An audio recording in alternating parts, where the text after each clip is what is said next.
A seed has to be planted. A seed got to have dirt put on top of it. If you take a seed and throw it on the concrete and walk off, the sun just burn it up. See, dirt is necessary for growth and development. Dirt builds character. Dirt gives you the push-through factor. Dirt makes you come with it when you don't feel like coming with it no more. And you get dirt in a lot of different ways. You get a setback. You get thrown off course. You get a detour. They talking about you. You lost your mama. That's just dirt. If they put a camera under the ground, you'd have seen the seed sprout open and start coming through the dirt. Because the dirt is necessary so you can prove yourself. Everything you see above ground that blossoms and plants and grows and that's beautiful, it was underground one time. So they had to prove themselves. See, you want to be successful, well then you got to prove yourself. You got to push through the dirt. You got to come up through here. You got to come out. Then you sprout. Then you become a tree. Next thing you know, you got fruit. It's a dog fight. It's been rough. It's been crooked. It's been hard. But I've made up in my mind that I will get a reward for the pain that I go through.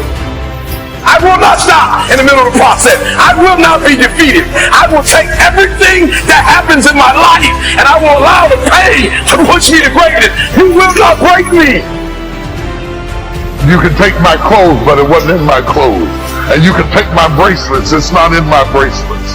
And you can change my name and cut my hair, but you cannot take my identity because I still remember who I am. Don't you forget who you are. I don't care how much we go through. I don't care how tough it gets. Don't you forget who you are. Feel the fear and do it anyway. What would your life be like if you decided, I'm not going to allow my fears to stop me? If you decided to want that which you desire so strongly that it prepares you past your fears. You can either live your dreams or live your fears. Decide that you're going to begin to live life on a new level, seeking out new horizons, that you're going to find more love and more joy and more ways to give. Life is not just the passing of time. Life is not just the passing of time. Life is a collection of experiences, their frequency, and their intensity. Life is not just watching the clock tick away. Life is a collection of experiences, their intensity, their frequency. So here's whatever the span of your life turns out to be, here's what you want to fill it up with: experiences and the intensity of those experiences. All life form strives to the max of its potential except human beings. All life form strives to the max of its potential except human beings. How tall will a tree grow? As tall as it possibly can. You never heard of a tree growing half as high as it could. No, trees don't grow half. A tree drives its roots as deep as it can, reaches as high as it can, produces every leaf it can, every fruit it possibly can. To the max. Every life form strives to the max, except human beings. Now, why not human beings? You've been given the dignity of choice. You're not a robot. You don't have to repeat this year the same as last year. You can tear up last year's plan, develop a new plan. So, the dignity of being a human being. Now, here's the choice on being a human being: to be part of all we were meant to be, or to be all. To strive for all, or half, or part, or some. The choice is up to you to develop one skill or 10 skills. Someone says, well, I'd be happy with just one more language. Well, some say, hey, I'm going to learn 6 or 7. And this is all a matter of choice. And when someone says, no, you ought to learn 4, you've got to resist all that. Because this is personal dignity. And you don't want to destroy someone's dignity by doing all the oughts, and then they feel reluctant to do it. Now we've got problems.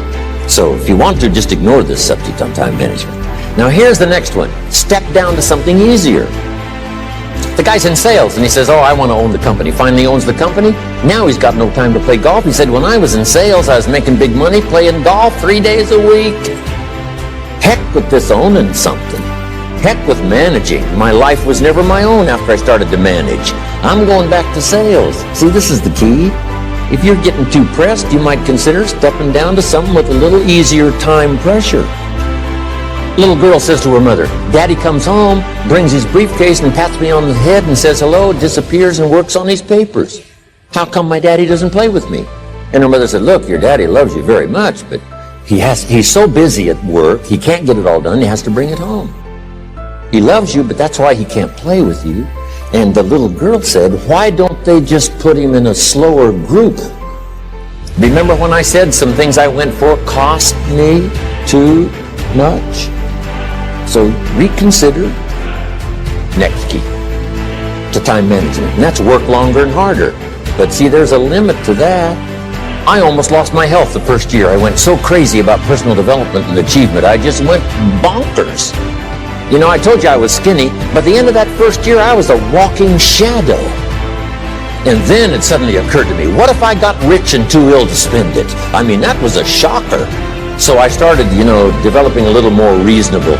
Because I said, if 12 hours won't do it, I'll work 14. If that won't do it, I'll work 18. I mean, how many hours it takes. And sure enough, it cost me too much. So see, working longer and harder for some might be appropriate. If you're just sitting around not doing that much, this might be good, work longer and harder. But you can only work so hard. Here's the key, not to work harder, but smarter. When you've worked as hard as you can, doing the best you can in terms of physical output in the time, reasonable time. Now here's the ultimate in the management of time, and that is you simply become more skillful. That's good in sales. You got to jot that down. When you're new, you make up in numbers what you lack in skill. Now when you become more skillful, the numbers can go down because now your persuasive ability and all of that is now so high that you don't need to put as many numbers out. But at first, if you want to compete or if you want to really get good, you've got to put in the numbers. But if you get more from yourself, develop more of yourself, now the time management becomes an easier task. Now here's the next step. Either you run the project or it runs you. I've found out when you start something, at first you're in charge. All of a sudden, a year later, it's in charge. Some of the companies I started, I'm telling you, I'm in control. A couple of years later, I'm out of control. At first, I've got it on the run. 2 years later, it's got me on the run. Haven't got enough time. I'm dizzy with trying to get it all done. So here's part of the key, and that's to get in charge. Say, I'm going to take charge of my health. One of my albums is entitled, Take Charge of Your Life. Take charge of your time. Take charge of your resources, which we're going to talk about next. Take charge of your health. You're the one that's responsible for it. It's not a requirement of society that you not have a heart attack to take care of your family. That's not a requirement of society, but you must make it a requirement of yourself.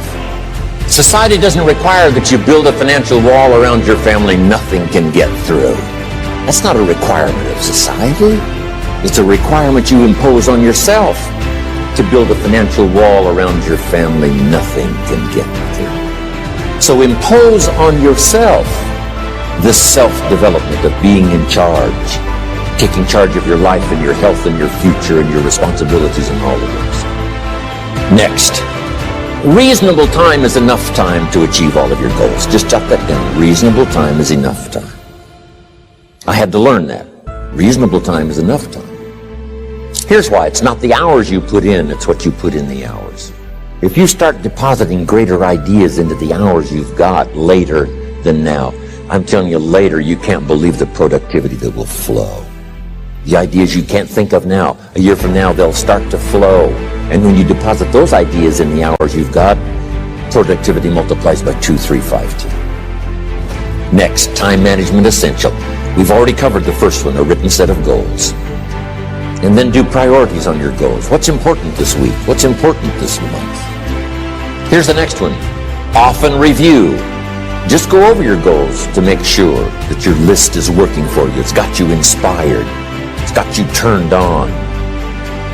Somebody says, how come you're up so early? Say, if you were headed where I'm headed, you'd be up early too.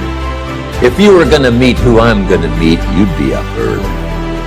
If it was going to stack up for you like it's stacking up for me, you'd be getting up early. Here's some more time management essentials.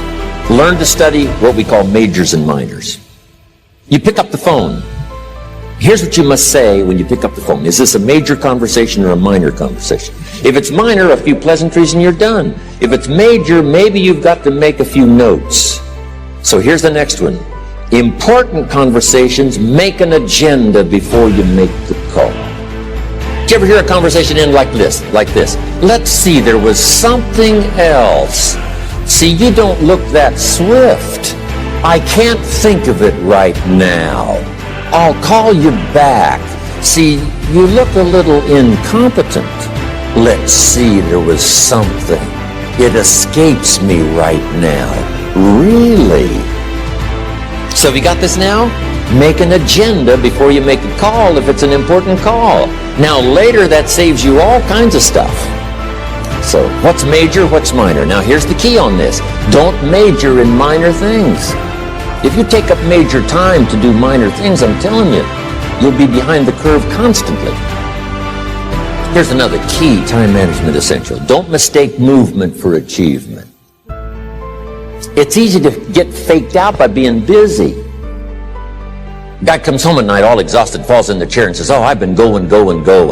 Here's the big question. Doing what? It's not the going. Some people are going, and they're doing figure eights. Their progress is small. So don't mistake movement for achievement. Now here's a big one, concentration. I had to learn this. All those years ago, I'm in the shower trying to compose a letter. Found it turns out to be a strange letter. So here's what I learned to do. Save the work till you get to the office. Save the work till you get to the work. Don't try to get to the office on the way to work. On the way to work, enjoy the way. In the shower, enjoy the shower. Then go to work when you get to work. I found this to be helpful. Concentration. Here's another big one. Learn to say no. I'm telling you, in such a social society we have now, it's so easy to try to be a nice person saying yes to everything. Find yourself overloaded. Now you got to call and make the, well, gosh, all the time it takes to back out of something that you said yes to too quickly. Here's what might be better. I don't think so, but if that changes, I'll call you. Little things you can use not to overcommit yourself. My friend Ron Reynolds says, don't let your mouth overload your back. It's a good one. Now here's a big one on time management. When you work, when you play, don't mix the two. Don't work and play. I used to take my family to the beach and I would bring my briefcase. I learned not to do that. Or at the beach, I'm saying I should be at the office. Now my family's upset because I'm at the beach and I'm thinking office. Now when I'm at the office, I'm thinking what? I got to get my family to the beach. So things are not going too well at the office because I'm thinking beach, and things are not going too well at the beach because I'm thinking office. Here's what I learned to do. At the beach, be at the beach. At the office, be at the office. When you work. When you play. Don't mix the two. Don't work at play. Now here's one of the most important ones. Don't play at work. Work is too serious.